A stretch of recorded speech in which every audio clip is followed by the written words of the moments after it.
Hey everyone, Coach Investor back to our video for today. So Block now have expanded their response to the Hindenburg report, which we covered last week. If you want to watch that, it's going to be in the top right corner. But in this report, they basically touch on the part where the report said that, yeah, it's not normal that one user has multiple accounts. Why should one user have multiple accounts? This is a fraudulent reporting, etc., etc.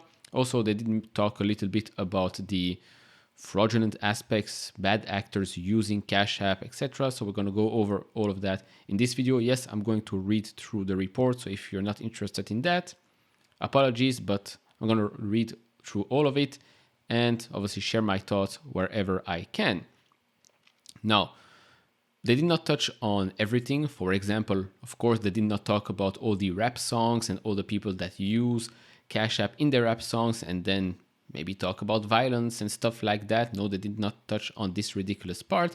But at the start, they did say that they will tell us a bit more, talk a bit more about the whole aspect of Cash App and the way they handle things in the next earnings call.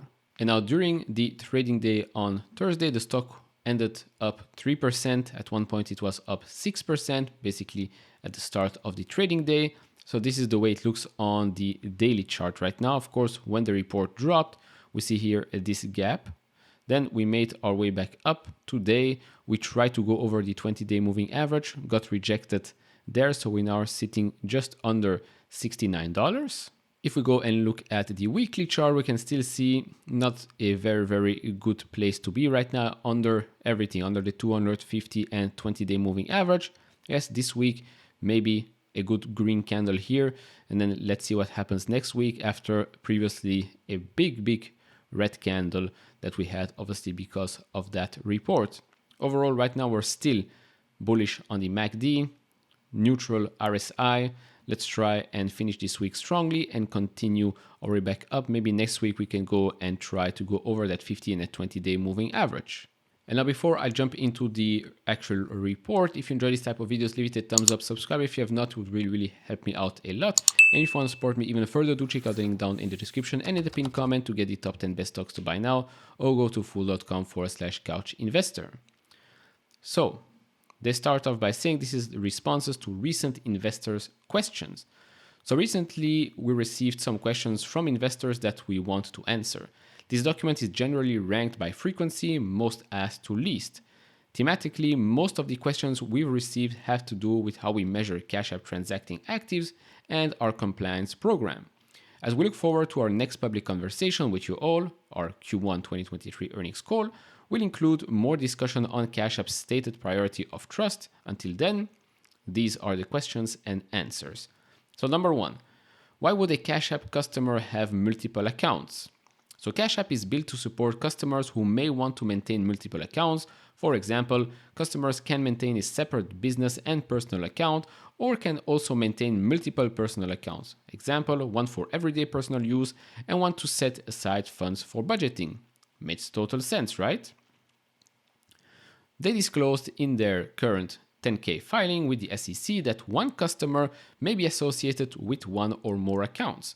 We also disclosed that a transacting active is a Cash App account that has at least one financial transaction using any product or service within Cash App during the specific period.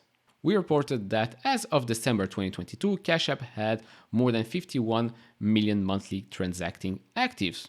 When we go over the report, this is what's mentioned at the side of the report. They say transacting actives and what that means. But they see here, we believe this approach is more conservative than potential alternative measurements. For example, some companies include any account that opens their mobile application or loads a web page on a browser as an active account. For example, I believe monthly actives or daily actives users for Twitter, Facebook, Snapchat. Most likely this is how they measure it. Now, how many accounts have gone through the identity verification program? And this is very important, right? This is very important because you want to know if the users that actually use Cash App are verified, if they are not using it because they're criminals. And if they are criminals, can you verify it? Can you block them, put them on a blacklist, and prevent them to open more and more accounts and do more criminal stuff? So As of December 2022, Cash App had more than 51 million monthly transacting actives. Of these, approximately 44 million were connected to an identity verified through our identity verification program. Many of the remaining accounts will eventually go through IDV as they increasingly engage with the Cash App platform. Approximately 13% of the unverified accounts as of December 2022 have completed IDV so far in 2023 as of the date of this release. They continue by saying the 44 million verified accounts represented approximately 39 million unique social security numbers. As of December 2022, they use social security number as a logical unique identifier to estimate the number of identities in this analysis. So yes, of course, 5 million accounts here are probably from the same users. Now, how much of Cash App's business comes from these identity verified accounts? So they estimate that the 44 million verified accounts constituted approximately 97% of Cash App inflows in December 2022. Remember, those are 44 million of the 51 million.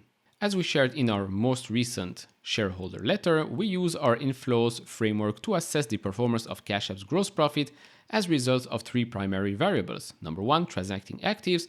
Number two, inflows per transacting actives. And number three, monetization rate on inflows. If one were to lower the number of actives by only considering, for example, unique social security numbers, one would increase the inflows attributed to an active and arrive at the same overall gross profit for Cash App. Now, how does an identity verification system work?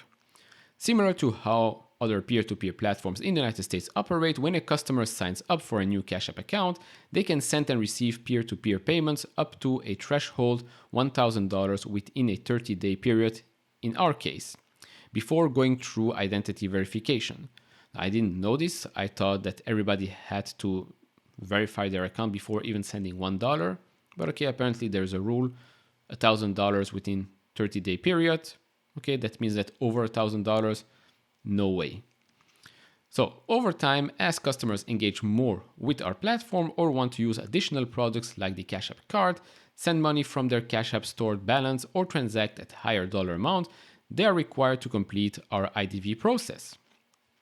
For customers in the United States who undergo IDV, a part of our KYC, Know Your Customer controls, our policy is to obtain their full name, date of birth, address, and social security number, as well as government-issued photo ID in some cases. We then use their information to verify the customer's ID. Now, my question here is, if they say here that over time, as customers engage more with our platform or want to use more products like Cash App cards. So in last video, remember we saw many accounts with the name Elon Musk, with the name Donald J. Trump, and then we even saw one picture of someone getting a Cash App card with the name Donald J. Trump. So either he has the same name, or clearly the system did not do a great job at flagging this. Because to get a Cash App card, as they say here, you clearly have to go through the KYC, the Know Your Customer verification. So they have the full name, date of birth, address, etc., and still that person got Donald J. Trump on his cash card. Unless I don't understand something here, I still find it weird. Maybe we'll get more information in the earnings call. I don't know, but right now, pretty strange.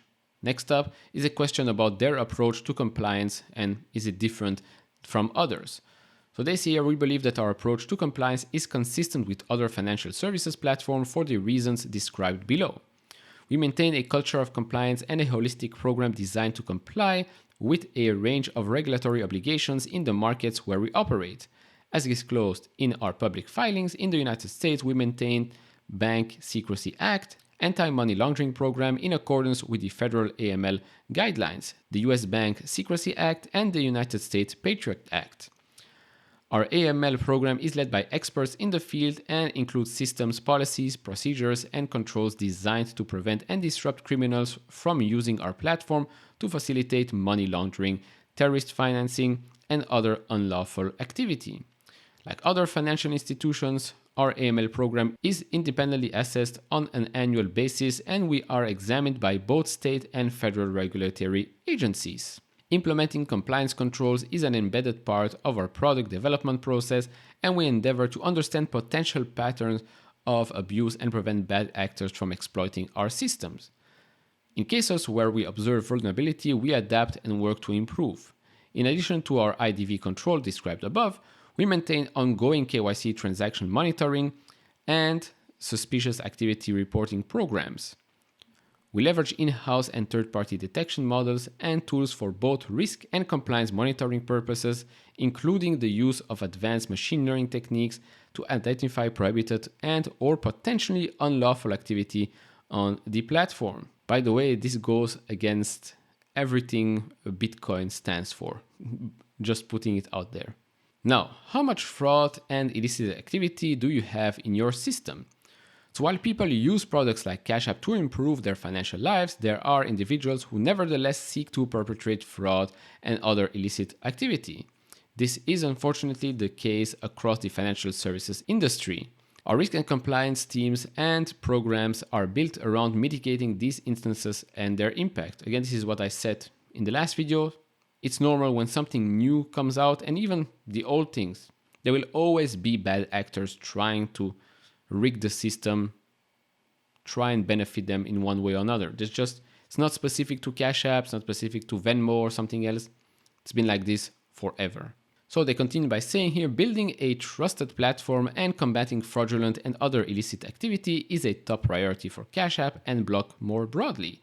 Our risk models focus on typologies such as suspected stolen identities, scam payments, and potential account takeover in order to prevent potentially fraudulent transactions from occurring on the platform and to keep the platform safe for good customers. Our compliance teams also investigate, takes action, and reports cases of suspected fraud to law enforcement. While it's challenging to arrive at definitive estimates of the amount of fraud and illicit activity, we measure the number of accounts that we deny list, a control that prevents, among other things, sending and receiving funds using a Cash App card, buying stocks or Bitcoin, or taking a loan. In 2022, approximately 2.4% of Cash App transacting active accounts were deny listed by our compliance and risk teams during that year. We have additional controls to help prevent known bad actors from returning to the platform. So okay, first time we got this number, so 2.4% of Cash App transacting active. Now, how is Cash App peer-to-peer risk loss affected in your financials, and how is it trended over time? So they say your risk loss is another mechanism that can be used to assess our management of the platform. The portion of risk loss recognized in sales and marketing primarily includes losses on peer-to-peer transactions and cash-ins, as well as small portion from direct deposit and checks. Now, this figure has remained at or below 0.2% of both applicable peer-to-peer payment volume and of overall inflows for each of the past 5 years. While we saw an increase during 2020, makes sense, we have driven improvements since, and in 2022, Cash App risk loss recognized in sales and marketing was 0.14% of applicable peer-to-peer payment volume and 0.12% of overall inflows. Now, almost at the end here, how much have you invested in compliance program? So since 2019, the company's compliance investments have grown more than twice as fast as overall gross profit, and compliance investments have also meaningfully increased as a percentage of our overall operating expenses. Our adjusted EBITDA and adjusted operating income guidance for 2023, shared in our recent earnings call, already includes another meaningful increase in compliance investments, which are expected to again outpace growth in total operating expenses. These investments go towards personnel as well as software and tooling, among other areas to support our program. And to end, central to our purpose is promoting financial inclusion to those excluded by traditional financial institutions, even when activity from bad actors makes providing access more challenging. We remain dedicated to complying with all applicable legal requirements, and we will continue to invest significantly in compliance and other practices that enable us to democratize access to the financial system. So, to conclude, I think there's still a lot of information out there that we are yet to get. This is definitely a good start, in my opinion, a very, very good response to that report. Basically, this means that Hindenburg's report is a nothing burger, and will they face legal action? I don't know, remains to be seen. I hope they do go after them, even though I have no issues with bear reports. I think they are a good way of balancing out the bullishness and the bearishness in the market. But when you do such a report and maybe you lie or you put incorrect information, misinformation, you leave valuable information out, etc., then yes, you will face the consequences because you have a short position, so financially you're gaining from releasing this report, especially when the market reacts in a good way for you, but negative way for everyone that's long this company. In this case, what was it, 11% or so? So yes, maybe you should face some legal actions when you do this for your own financial gain. Now, again, there are still some things that need to be clarified by Cash App. There are still some things that they have to work on for sure, but that's not just Cash App specifically. That's other up and coming services as well. That's just probably the cycle of such a new product. Remains to be seen overall. Like I said in the past video, I don't think this changes anything, my vision for the company. The only thing that I will keep repeating and repeating again and again is that Jack is not fit to be CEO. That's about it. Anyways, has this changed your opinion on Square Block in any ways? If so, let me know down in the comments below. And if you enjoyed this type of videos, leave it a thumbs up, subscribe if you have not, and I'll see you all in the next one. Bye bye.